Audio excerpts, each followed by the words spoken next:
Nous sommes le 17 juin 2021, vous êtes sur Canal 3, c'est votre journal du 13h. Voici les titres de cette édition. 12e Assemblée générale ordinaire du réseau africain des institutions et fonds de formation professionnelle. À l'occasion, les membres du réseau passent en revue les activités mises en œuvre au cours des années 2019 et 2020 en vue de prendre de nouveaux engagements. Plan international Bénin appuie des filles en situation vulnérable. 17 jeunes filles des communes de Materi et Tangueta, victimes de trafic d'enfants du retour du Nigeria, reçoivent chacune une enveloppe financière. Le geste leur permettra de se faire former à un métier de leur choix. Atelier de renforcement des connaissances des parties prenantes en vue de la mise en œuvre du plan d'action national de gestion durable des terres. Les échanges entrent dans le cadre des manifestations de la 27e journée mondiale de lutte contre la désertification et la sécheresse. Voilà pour le sommaire. Bienvenue à toutes et à tous et merci de nous suivre. Pour commencer, retour sur les grandes décisions du Conseil des ministres qui s'est réuni hier. Comme chaque mercredi, je vous propose de suivre le compte-rendu du Conseil présenté par le secrétaire général adjoint du gouvernement et porte-parole du gouvernement. Les travaux du Conseil des ministres de ce jour, mercredi le 16 juin 2021, conduits par le président de la République, M. Patrice Talon, ont débouché sur les décisions ci-après.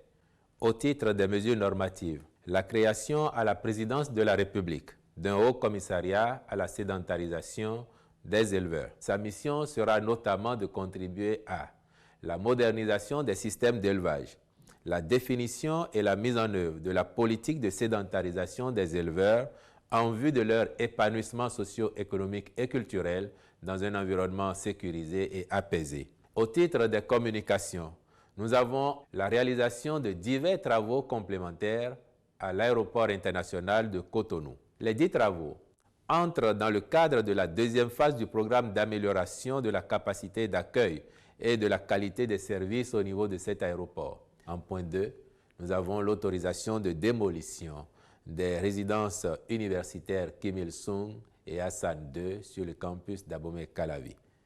L'état de ces bâtiments n'offre plus de garanties optimales d'habitabilité, ce qui avait amené l'administration à prendre des précautions d'ordre sécuritaire en les mettant en observation. Dans le cadre des solutions envisagées pour résoudre les difficultés d'hébergement des étudiants sur ce campus, une expertise a été commise au fin d'avoir une idée précise des travaux à engager pour leur réhabilitation. Au terme des conclusions du cabinet d'ingénieurs conseil mandaté à cet effet, il ressort que de sérieuses dégradations sont constatées sur le bâtiment dit Kim Il-sung, au regard desquelles le rapport d'expertise recommande sa démolition et la construction d'un autre immeuble, cette solution étant par ailleurs moins onéreuse qu'une réfection de l'existant.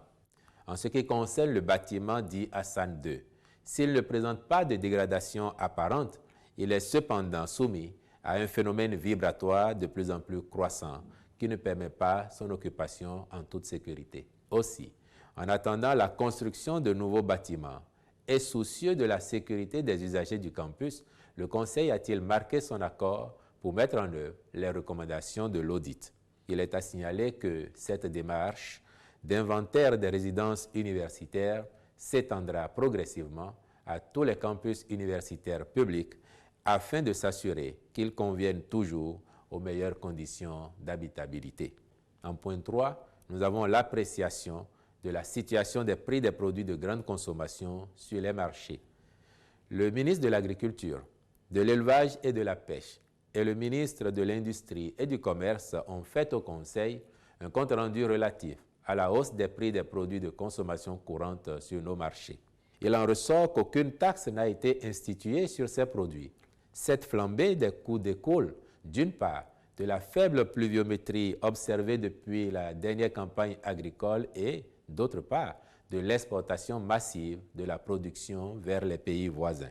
Bien que ce commerce profite à certains de nos agriculteurs, il y a lieu d'assurer la régulation des flux afin de maintenir les grands équilibres. Le Conseil a donc instruit les ministres concernés de veiller à éviter les sorties incontrôlées de produits agricoles en attendant la prise de mesures plus spécifiques qui pourraient découler des conclusions du comité ad hoc mis sur pied à cet effet. Et je l'ai annoncé au début de ce journal, le réseau africain des institutions et fonds de formation professionnelle renoue avec ses activités statutaires. Les membres du réseau sont réunis depuis hier pour la revue des activités menées au cours des années 2019 et 2020 en vue de prendre de nouveaux engagements. C'est à la faveur de la 12e Assemblée générale ordinaire du réseau. Précision avec Narcissa Lossé et Déon Pébi. Cotonou, point de ralliement de ces hommes et femmes, tous membres du réseau africain des institutions et fonds de formation professionnelle RAFPRO. Après une année de rupture due à la crise sanitaire mondiale, ils se sont donné rendez-vous autour de cette table pour discuter de la santé de leur organisation commune. Pour toute organisation, quand vous avez élaboré un plan de travail annuel et que vous avez mis le budget, il est de bon aloi qu'à la fin, qu'on se retrouve pour faire le point des activités qui ont été menées. Est-ce qu'on les a menées à bon port? Est-ce qu'il y a eu sur le parcours des difficultés? Est-ce que tout s'est bien passé? Et par rapport à l'utilisation des ressources, est-ce qu'elles ont été judicieuses? Relancer maintenant pour voir par rapport à la prévision de l'année qui va venir, quelles sont les activités et les enjeux sur lesquels nous devons tabler. Ce 12e chapitre des Assemblées générales ordinaires du RAFPRO est donc une occasion pour faire le point des activités menées au cours des années 2019 et 2020 afin de dégager les perspectives. Un exercice qui se fera avec des participants venus des 11 pays membres. Nous avons le souci que le réseau soit enfin reconnu par tous les États africains, de l'Afrique de l'Ouest, de l'Afrique centrale et par les chefs de l'État. Comme vous le savez, les fonds aujourd'hui souffrent d'un problème de financement compte tenu des besoins. Le financement approprié ne correspond pas aux besoins, ne peuvent pas couvrir les besoins en termes de formation, en termes d'apprentissage. Ce que nous souhaitons, c'est d'attirer l'attention des gouvernants afin que soit pris en compte notre souci. Un souci de répondre aux défis des besoins en main-d'œuvre qualifiée pour l'insertion professionnelle. Particularité des assises de cette année, l'atelier thématique qui traditionnellement précède les travaux sera remplacé par la validation des études sur les effets de la COVID-19 sur les institutions et fonds. La pandémie du coronavirus a impacté l'économie réelle et a provoqué une violente récession économique, avec à la clé un fort ralentissement du rythme de la croissance de la production. Elle a en outre affecté la sphère financière du fait du ralentissement de l'activité économique mondiale. Le RAFPRO a particulièrement suivi la situation au niveau des institutions et fonds, amenés de force par la crise à adopter le travail à temps partiel, le télétravail ou l'arrêt des activités par la fermeture de certains bureaux. Les participants procéderont enfin au cours de 72 heures de travaux au renouvellement du bureau exécutif du RAFPRO, un réseau créé en septembre 2006 à Cotonou pour servir de cadre de réflexion et d'une force de proposition en matière de développement des compétences. La cérémonie d'ouverture de l'Assemblée générale ordinaire a connu la présence d'un représentant du ministre chargé de la formation professionnelle avec le concours d'un membre du Bureau international du travail qui est intervenu par visioconférence depuis Abidjan en Côte d'Ivoire. Les travaux prennent fin vendredi prochain. Et toujours dans l'actualité nationale, remise de fonds pour l'entrepreneuriat des femmes et des filles en situation vulnérable à Aplaroué dans le département du Koufo. Occasion pour l'Association nationale des communes du Bénin et son partenaire, l'Organisation internationale de la francophonie, de procéder à la remise d'un chèque d'une valeur de 750 000 francs CFA à des femmes et des filles de la commune au titre du projet La francophonie avec elle. On en parle en détail dans ce reportage signé Geoffroy Messon. Aplaroué, une commune située au sud-ouest du Bénin, dans le département du Koufo, accueille de la joie et la gaieté cette cérémonie de remise officielle de fonds. Organisée dans la grande salle de réunion du siège de la communauté des communes du Koufo, COCOC, elle a été le moment choisi par l'Association nationale des communes du Bénin, ANCB, et son partenaire, l'Organisation internationale de la francophonie, OIF, pour mettre à la disposition de 15 femmes et filles vulnérables de la commune un chèque d'une valeur de 750 000 francs CFA. Les critères qui ont permis de retenir les femmes et les filles vulnérables dans la commune d'Aplakwe sont entre autres l'appartenance à un ménage rural, être des catégories des femmes ayant des difficultés à couvrir les besoins fondamentaux ou d'extrême précarité, ou être une veuve avec des enfants ou une orpheline. Chacune des 15 femmes et filles recevront via Mobile Money la somme de 50 000 francs CFA afin de mener des activités génératrices de revenus. À cet effet, elles sont appelées à suivre en 48 heures une formation sur l'utilisation du téléphone portable afin d'être outillées sur les notions de base de réception, de transaction et de gestion de fonds via leur téléphone mobile. Ce projet a donc voulu que les fonds, tout ce qu'il y aura comme gestion financière, soit sécurisé au niveau de leur téléphone. Et évidemment que ça ne peut pas se faire sans l'accès à l'information, comment alors utiliser ce téléphone portable-là et surtout les codes que les opérateurs GSM utilisent pour pouvoir avoir accès à Mobile Money, Move Money, etc. Monsieur le Président de la NCB, les bénéficiaires d'Aplakwe vous disent grand merci à Kpegangan. Après notre formation, vous avez décidé de mettre à notre disposition les moyens financiers pour développer les activités génératrices de revenus. Au nom des bénéficiaires, je tiens à vous rassurer que les fonds mis à notre disposition seront réellement utilisés pour mener les activités pour lesquelles nous avons été formés. Il s'agit là de la mise en œuvre de l'initiative La francophonie avec elle, portée par la NICB. Elle est un projet de promotion de l'économie locale à travers le développement des activités génératrices de revenus.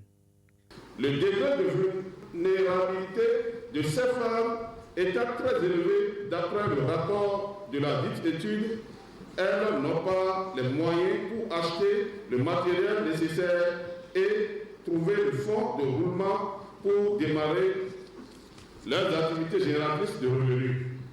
C'est pourquoi nous avons décidé de les doter d'une sommation afin de leur permettre de démarrer leurs activités. Outre Aplakwe, le projet est également en cours à titre expérimental dans les communes de Zé et de Glazoué. Atelier de formation sur les droits et devoirs des consommateurs, c'était à la salle de conférence de la Chambre de commerce et d'industrie du Bénin.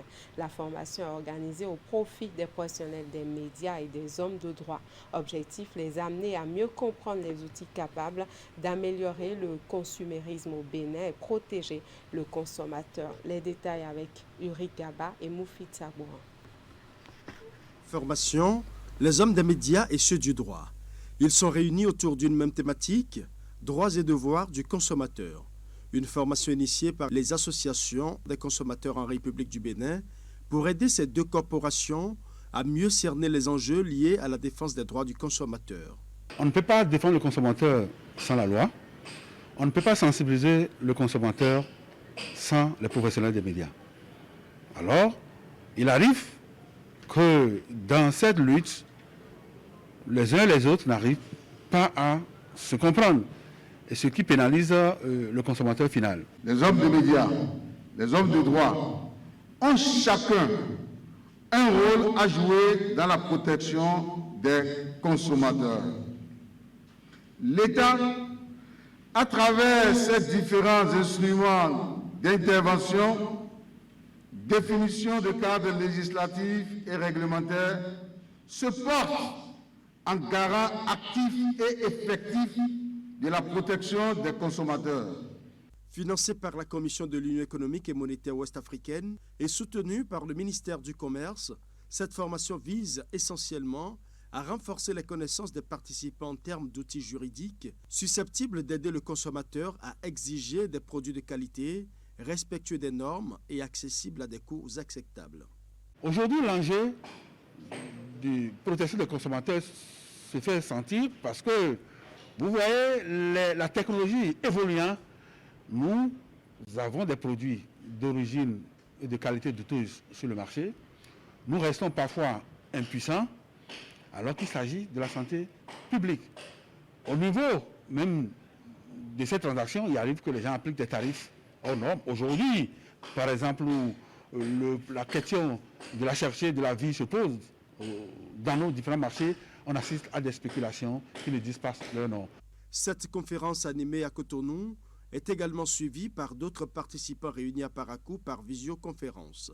C'est une nouvelle ère qui s'ouvre pour l'univers du consumérisme béninois avec les médias et les hommes de droit davantage outillés pour mieux accompagner les associations des consommateurs.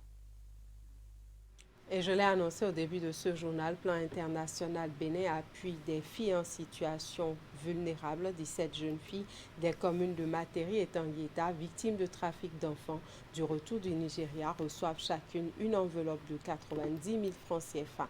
Le geste leur permettra de se faire former au métier de leur choix. Suivez. 7, 8 et 9. Une enveloppe financière de 90 000 francs CFA remise à chacune des 17 filles des communes de Tanguieta et de Materi que voici, victimes du trafic de l'exode rural, ramenées du Nigeria où elles étaient exploitées à plusieurs faits. Nous avons saisi Plan international Bénin à qui nous avons fait un rapport sur la situation de ces enfants et Plan a immédiatement réagi en acceptant d'accompagner ces enfants pour les inscrire en apprentissage. Parce que si rien n'est fait, ces enfants risquent encore de reprendre la route du Nigeria parce que dans le rang de leur famille, il y a la pauvreté, il y a le manque, il y a le besoin, il y a l'ignorance. L'initiative est donc de Plan international Bénin sous le leadership du préfet de la Takora et vise à aider ces filles afin de les insérer dans divers corps de métier. Le Plan international ne peut jamais être en dehors d'un problème qui lui est posé si c'est un problème d'enfant, surtout des problèmes de filles, parce que nous travaillons pour la promotion des droits et l'égalité, surtout pour les filles. Nous voudrons que les patronnes, les autorités nous aident à ce que toutes ces filles terminent bien l'apprentissage. Nous projetons appuyer ces filles-là lorsqu'elles vont sortir pour leur installation. Plan international Bénin est toujours aux côtés de ces filles de la Takora à travers son projet de développement des repères positifs pour les filles de la Takora. Et cette activité s'inscrit aussi dans le cadre de la journée de l'enfant africain célébrée ce 16 juin. Nos remerciements vont aussi à l'endroit du Plan Bénin qui à chaque fois est à nos côtés. Les enfants que nous avons doivent être vraiment protégés et suivis de très près. Nous disons merci à Plan Bénin. Nous prenons engagement sur la formation et avoir notre diplôme. Nous permettons également de ne plus repartir encore au Nigeria. Nous prenons l'engagement pour que les enfants ne tombent pas enceintes et qu'ils ne retournent pas au Nigeria. Et comme ces filles doivent intégrer les centres d'apprentissage, le préfet de la Takora a profité pour lancer un atelier en faveur des différents acteurs impliqués pour réfléchir sur les conditions de traitement des enfants dans ces différents centres de formation dans la Takora. L'objectif de cet atelier est d'amener les participants à contribuer au respect des droits des enfants dans le département de la Takora. Il s'agit spécifiquement de retenir les actions pertinentes susceptibles d'être menées pour lutter contre les obstacles à la formation des enfants. À la fin de cet atelier, des résolutions ont été prises afin que ces lieux de formation et d'apprentissage ne soient plus des creusets d'exploitation des enfants. Et la bonne santé sexuelle et reproductive des adolescents et des jeunes au Bénin préoccupe plusieurs organismes internationaux, en l'occurrence Affaires mondiales Canada. La structure, par le biais du Centre de coopération internationale en santé et développement, a mis en service des centres d'amis des adolescents dans les départements du Mono et de l'Atlantique. Il s'agit des centres dans des villes de Grand Popo, Atiémé, Paou et Glodjibé. Précision dans ce reportage de Teddy Goudalo présenté par Clément Achadé. Cette coupure de ruban consacre la mise en service officielle du Centre Amis des adolescents des départements du Mono et de l'Atlantique. Des infrastructures offertes par le gouvernement canadien à travers Affaires mondiales Canada qui va permettre le suivi des jeunes de 15 à 19 ans sur le plan de la santé sexuelle et reproductive. Ce centre est venu à point nommé pour garantir à notre jeunesse l'accès à l'information et aux services de santé sexuelle et reproductive de qualité. L'initiative est mise en œuvre par le Centre de coopération internationale en santé et développement. Les centres amis des adolescents sont dotés des aires de jeu, une pharmacie, une salle numérique et bien d'autres. Le projet d'amélioration de la santé sexuelle et reproductive et du droit des adolescents prend ainsi corps dans les villes d'Atiémé, Grand Popo, Paou et Glodjibé. Il s'agit du fruit de nombreux efforts conjoints et de l'implication de tous les acteurs et actrices réunis aujourd'hui. Nous avons démarré le travail avec vous il y a plus de 2 ans lors d'un premier atelier de validation des sites retenus pour abriter les CAD. Depuis, un long chemin a été parcouru, allant du démarrage des travaux à l'équipement des CAD et en passant par la validation et la signature des accords de collaboration. Après avoir été témoin de votre engagement et de votre implication constante tout au long des 2 dernières années, je suis convaincue que vous pourrez relever ce défi avec succès. Les autres communes en marge sont demandeuses. Mais voilà, déjà en août, nous espérons que les 300 amis des ados restants qui sont en train d'être construits, dont les travaux seront achevés la semaine prochaine, nous aurons le temps d'assurer la formation des animateurs de ces 100 amis des ados. Nous allons les équiper comme nous l'avons fait à ces 400 et nous allons lancer officiellement aussi leur mise en service. Les acteurs impliqués dans l'exécution du projet se réjouissent de son aboutissement heureux. Les bénéficiaires et les autorités communales respectives prennent l'engagement de faire bon usage des bâtiments mis à leur disposition. Et les violences faites aux femmes et aux filles dans la commune de Tukuntuna préoccupent le cercle de développement des initiatives féminines.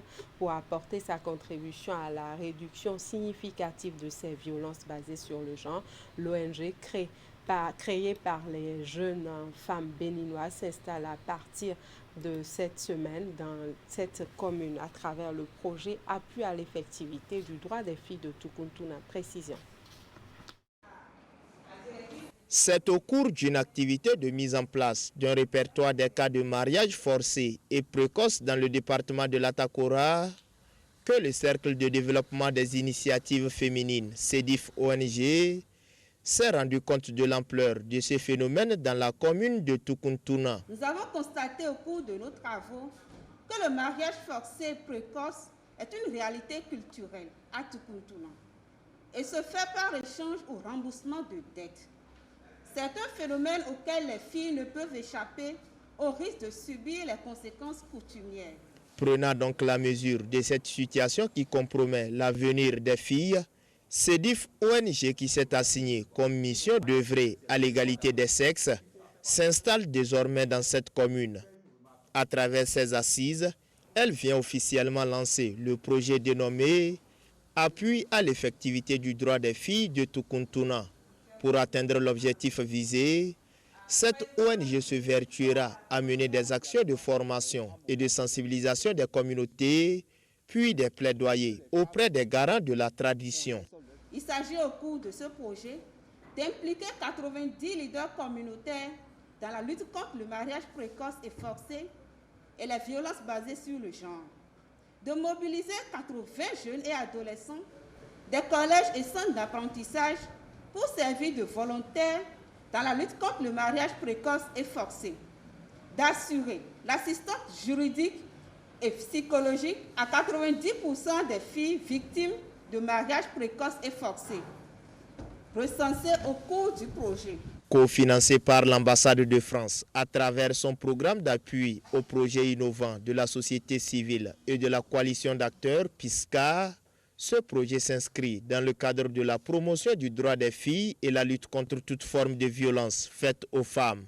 L'objectif que nous partageons avec nos partenaires au développement, avec les autorités béninoises et avec vous, organisations de la société civile, acteurs clés du développement, est de promouvoir un développement inclusif bénéficiant équitablement à toute la population béninoise. C'est la finalité affichée de l'agenda 2030 à laquelle nous adhérons pleinement et qui doit orienter nos actions. La promotion du genre occupe une place importante dans l'agenda des CEDIF ONG qui a élaboré et exécuté en 2019 et en 2020 le projet plaidoyer pour l'effectivité du droit des filles dans les communes de Kobli et de Bukombe. Merci à tous ceux qui ont eu cette initiative. On s'intéresse maintenant à l'installation officielle de la brigade mobile de contrôle de l'exploitation des ressources minières dans les collines. Il s'agit d'un organe créé par arrêté préfectoral. Reportage Imet Elena Mosso. Une brigade mobile pour contrôler l'exploitation des carrières de ressources minérales dans les collines. L'organe de gestion et de bonne gouvernance a été officiellement mis en service ce lundi à Dassa. C'est à travers une rencontre qui a regroupé les cadres à divers niveaux de plusieurs directions départementales. La brigade a été créée par arrêté préfectoral en date du 18 mars 2021. Elle va, entre autres, permettre aux populations des différentes communes de bénéficier des retombées de l'exploitation des carrières de ressources minérales de la zone, mais aussi et surtout protéger l'environnement. Comme je le sais et que vous le savez aussi, l'importance des ressources minières dans le développement d'un pays n'est plus à démontrer. C'est pourquoi, pour éviter l'exploitation illégale et anarchique des dites ressources, que le gouvernement de la rupture a pris l'initiative ou bien les décisions idoines pour une meilleure utilisation et une surveillance adéquate dans la gestion de ces ressources. C'est ainsi que des brigades mobiles de contrôle ont été créées dans chaque département. La brigade mobile de contrôle est une unité opérationnelle en appui à l'administration minière et aux mairies en matière de lutte contre l'exploitation illégale des ressources minérales, dont le sable, la latérite, le gravier, les roulés, les pierres et les substances précieuses. Désormais, l'exploitation des minerais sur toute l'étendue du territoire des collines sera réglementée et suivie. La décision concerne les carrières de sable, de latérite, de gravier, les pierres et toute autre substance précieuse. Ayant à sa tête le préfet du département comme président, la brigade mobile de contrôle de l'exploitation des carrières de minerais est aussi composée des directeurs départementaux de l'eau et des mines, du cadre de vie, de la police républicaine, ainsi que les chefs services affaires marchandes de chacune des communes de la région. Elle a autorité de constater toutes les formes d'irrégularité des tickets émis, le non-respect des autorisations accordées afin de prendre les sanctions qui s'imposent. Le Conseil des ministres, en sa séance du 9 décembre 2020, a instruit conjointement le ministre de l'eau et des mines et le ministre de la décentralisation et de la gouvernance locale à l'effet de la mise en place des brigades mobiles de contrôle de façon transitoire à la mise en place, à la création d'une brigade minière en République du Bénin. Donc les BMC vont travailler en attendant que la brigade minière ne voit le jour. En plus de renforcer les caisses des communes, la création de cette brigade mobile répond également à d'autres besoins, par exemple celui d'aider à la réalisation des plans de développement communaux. Atelier de renforcement des connaissances des parties prenantes en vue de la mise en œuvre du plan d'action national de gestion durable des terres. Les échanges entrent dans le cadre des manifestations de la 27e journée mondiale de lutte contre la désertification et la sécheresse. Précision. Au cœur des échanges et réflexions de cet atelier, la question de la dégradation des terres, elle est une préoccupation majeure de la Convention des Nations Unies pour la lutte contre la désertification. Cet accord multilatéral sur l'environnement propose aux pays d'encourager les ménages, communautés, le secteur privé ainsi que les gouvernements à entretenir de meilleures relations avec la nature et plus précisément la terre. Entrée en vigueur en 1996, la Convention des Nations Unies pour la lutte contre la désertification travaille à atténuer les effets de la sécheresse et des actions anthropiques dans les pays gravement touchés par la sécheresse, en particulier en Afrique. Le Bénin, parti à cette convention depuis 1996, travaille activement à la réalisation des objectifs de cet accord multilatéral sur l'environnement. Dans ce cadre, plusieurs instruments et mécanismes, dont la note politique sur la neutralité en matière de la dégradation des terres et le plan d'action national de gestion durable des terres, ont été proposés aux pays partis afin d'inverser cette tendance. Ces assises viennent donc renforcer les connaissances des divers acteurs nationaux en vue de la mise en œuvre du plan d'action national de gestion durable des terres. La rencontre est initiée dans le cadre de la célébration de la 27e journée mondiale de lutte contre la désertification.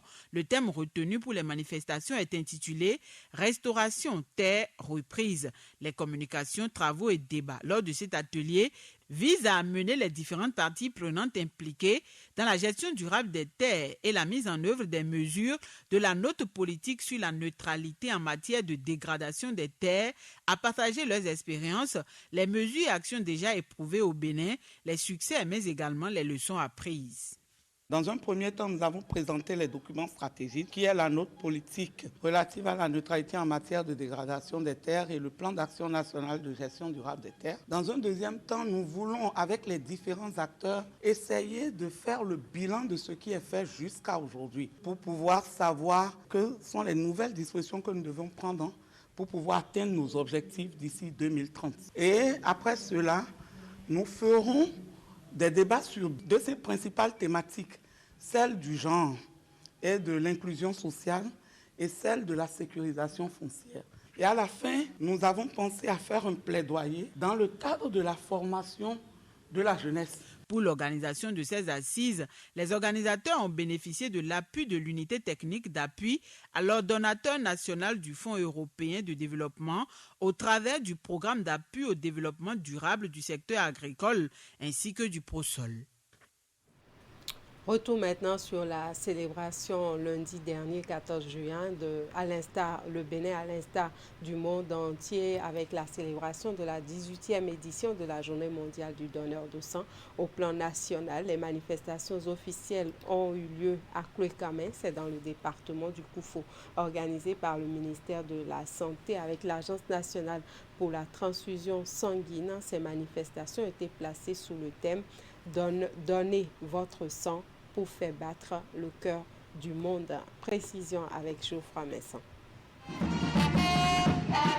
Voici des acteurs de première ligne dans les activités et initiatives visant à garantir l'approvisionnement en dons de sang volontaires et bénévoles. Ils sont notamment des jeunes réunis sous la coupe de l'Association des donneurs de sang bénévoles du Bénin, ADSBB. Venus de plusieurs localités du Bénin, ils sont ici en pleine caravane dans les rues de Kouékamé, dans le département du Koufo.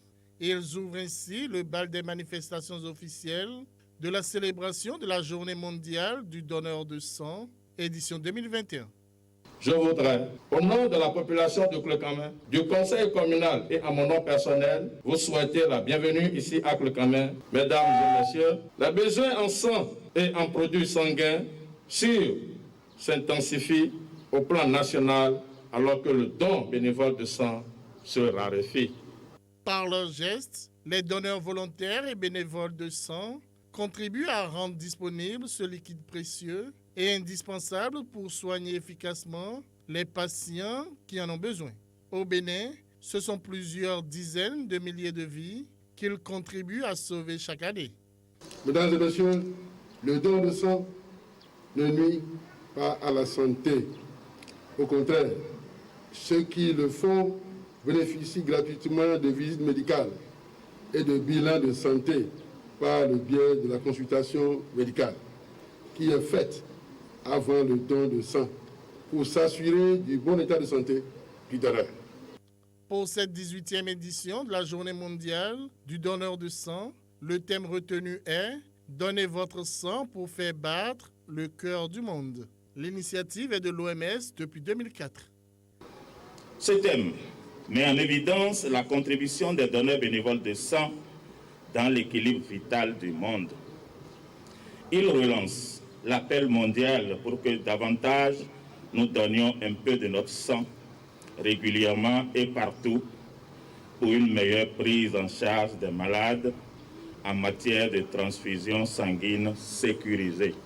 Au Bénin, une poche de sang est demandée toutes les 4 minutes et 55% des produits sanguins sont administrés aux enfants de moins de 5 ans contre 20 à 23% environ aux femmes en âge de procréer. Lorsqu'on fait l'addition, vous convenez donc avec moi que plus de 3/4 du sang collecté sont utilisés pour sauver la mère et l'enfant. Mais en dépit des nombreux efforts consentis par les acteurs du sous-secteur de la transfusion, beaucoup d'enfants continuent encore de mourir dans nos hôpitaux par manque du produit sanguin. Des efforts donc restent donc à faire pour améliorer la disponibilité du sang dans notre pays. J'invite donc toute personne âgée de 18 à 65 ans à rentrer dans notre chaîne de solidarité pour sauver davantage de vies. Les meilleurs donneurs de sang bénévoles de l'année dernière et des agents de l'Agence nationale pour la transfusion sanguine, ANTS, admis à faire valoir leurs droits à la retraite, ont été élevés dans des grades de l'Ordre national du mérite de sang. Et le ministre du Tourisme, de la Culture et des Arts a procédé à l'inauguration du Centre culturel de rencontres internationales à Ouidah. Il s'agit d'un cadre mis en œuvre pour accompagner et soutenir les associations locales pour la mise en œuvre des projets culturels. La cérémonie a eu lieu mardi. Reportage Ali Momouni, Elvis Tonokon. Voici le nouveau visage du tribunal colonial de Ouidah. Il abrite aujourd'hui le Centre culturel de rencontres internationales, CCRI, dont la conception a démarré depuis 2011. Mais sa mise en œuvre a été un chantier prompt qui a duré seulement 7 mois. Le CCRI, Centre culturel de rencontres internationales, est un projet conçu, imaginé afin de donner une nouvelle vie, une vie culturelle, artistique et intellectuelle à des endroits, des bâtiments ou des monuments historiques qui ont perdu leur vocation d'origine et leur fonction. Le CCRI à Ouidah vise donc à transformer ces sites, abritant non seulement l'ancien tribunal colonial, mais aussi les cendres du corps de notre frère John Smith, petit-fils d'un esclave ayant quitté notre pays, le Bénin, sur les derniers navires négriers et devenu maire de la ville de Prisha en Alabama, est en ces lieux mémoriels. Ce lieu de mémoire est un centre d'exposition, d'information et d'expression de la culture à travers sa bibliothèque, ses résidences, son espace d'exposition et son théâtre de verdure. Il a pour objectif d'accompagner et de soutenir les associations locales pour la mise en œuvre des projets culturels. C'est également un lieu de référence pour la jeunesse et d'attention aux enjeux d'émancipation. Le CCRI contribuera au renforcement du rayonnement culturel et touristique de la commune et à la dynamisation des activités touristiques, vision de la ville de Ouidah et de l'État béninois, à la diffusion d'une meilleure connaissance de la mémoire de l'esclavage dans une perspective historique et contemporaine auprès du jeune public et des habitants ainsi que des touristes, au développement des échanges de bonnes pratiques et aux échanges d'expertise au sein des agents territoriaux, de la coopération décentralisée et du réseau des maires francophones. L'ambition est grande, les défis sont de taille. Ouidah doit s'affirmer en pôle touristique et culturel. Pour l'inauguration du Centre culturel de rencontres internationales, plusieurs personnalités se sont mobilisées au vu de son importance. Un joyau réalisé grâce à l'appui de l'Association internationale des maires francophones et de l'accompagnement du gouvernement béninois. Convaincu qu'un développement durable ne saurait exister sans un arrimage à la culture, le président Patrice Talon a fait depuis 2016 le pari de prendre des mesures adéquates pour faire de la culture béninoise une culture dynamique et révélée, un instrument de développement intégral de notre pays. Pour la ville de Ouidah, l'inauguration de cet espace est un acte majeur et un privilège qui lui permettra, en lien avec les nombreux autres projets dont elle bénéficie déjà à travers le PAG, de mettre plus en valeur son histoire et son patrimoine tangible et intangible exceptionnel. J'ai l'habitude de dire que Ouidah est l'épicentre du tourisme du Bénin et surtout un musée à ciel ouvert. Il faut noter que la mairie de Ouidah s'est également investie pour la réalisation du centre culturel de rencontres internationales. Et voilà qui met un terme à ce journal. Toute l'équipe de préparation, de présentation et de réalisation vous remercie pour l'attention et la fidélité. Passez de très bons moments en compagnie de nos programmes sur Canal 3 Bénin.